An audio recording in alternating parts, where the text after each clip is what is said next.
Lalu, beragam hoax atau berita bohong semakin marak beredar di berbagai platform media sosial seperti Facebook, Instagram, TikTok, hingga YouTube.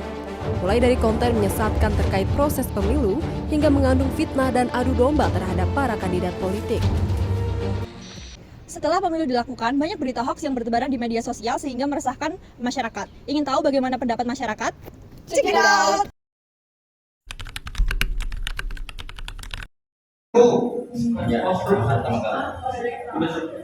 Ini pemilu kedua sih yang saya ikutin ya.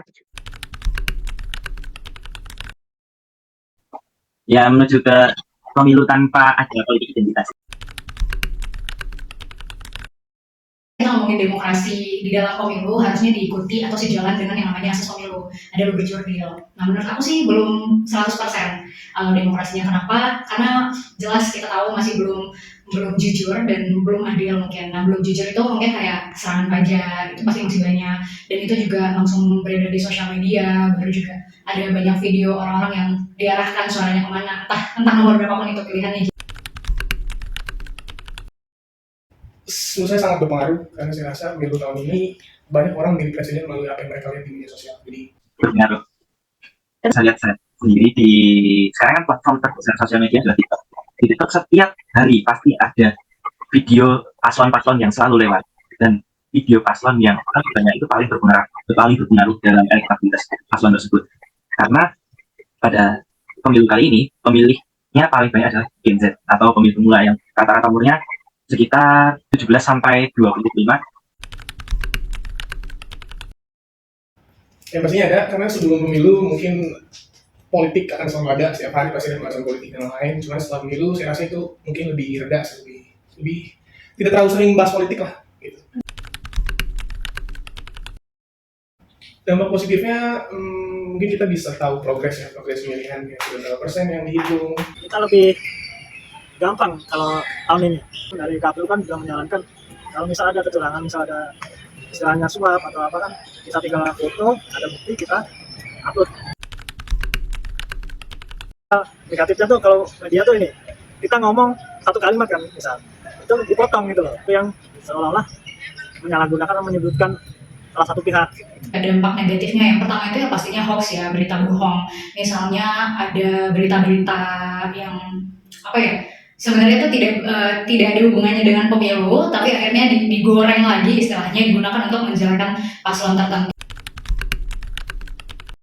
Sekarang tuh menurut aku jauh kelihatan lebih kritis karena di media sosial ya, kita bisa melihat mungkin angka berapa yang sudah mulai memimpin angka kemenangan pada saat ini, baik orang yang tidak memilih angka tersebut dan orang-orang yang memilih angka tersebut.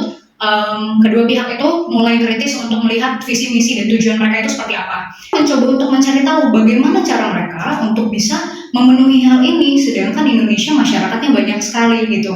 Sangatlah liar ya mengenai pemilu kali ini.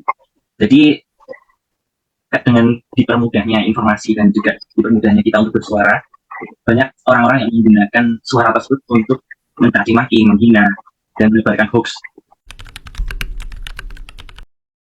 Sangatlah disayangkan karena dengan adanya hoax kita akan mudah diadu domba, akan mudah untuk dipecah belah.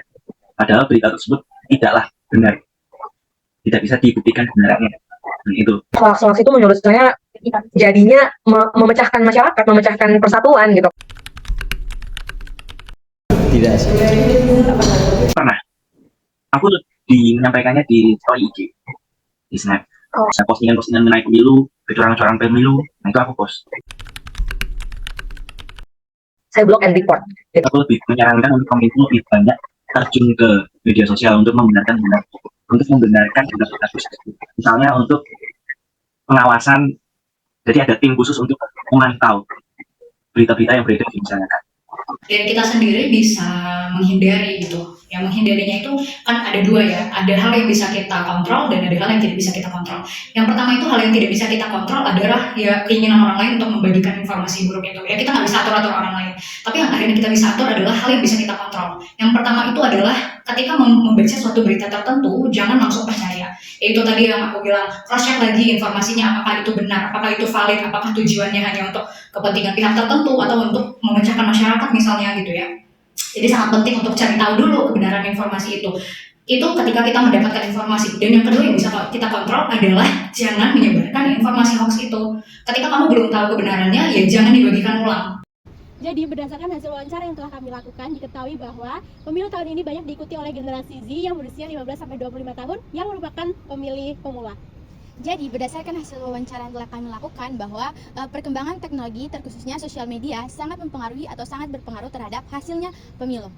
Dampak positif dari penggunaan media sosial adalah kita dapat mengunggah segala kecurangan yang kita temukan lalu menguploadnya ke sosial media sehingga KPU dapat segera menindaklanjuti hal ini. Kemudian yang kedua, kita dapat memantau real count yang dilakukan oleh KPU melalui media sosial. Selain pengaruh positif, penggunaan media sosial juga memiliki pengaruh negatif, yaitu di mana pasca pemilu munculnya berita-berita hoax yang kemudian beredar di kalangan masyarakat yang kemudian dapat mempengaruhi masyarakat itu sendiri. Kemudian solusi yang dapat kita lakukan yaitu dengan mengontrol diri supaya tidak menyebarkan berita secara langsung, dan kita harus mencari dulu kebenarannya. Selanjutnya kita harus blok dan report akun-akun yang memungkinkan itu menyebarkan hoax, sehingga Kominfo dapat menindaklanjuti hal tersebut.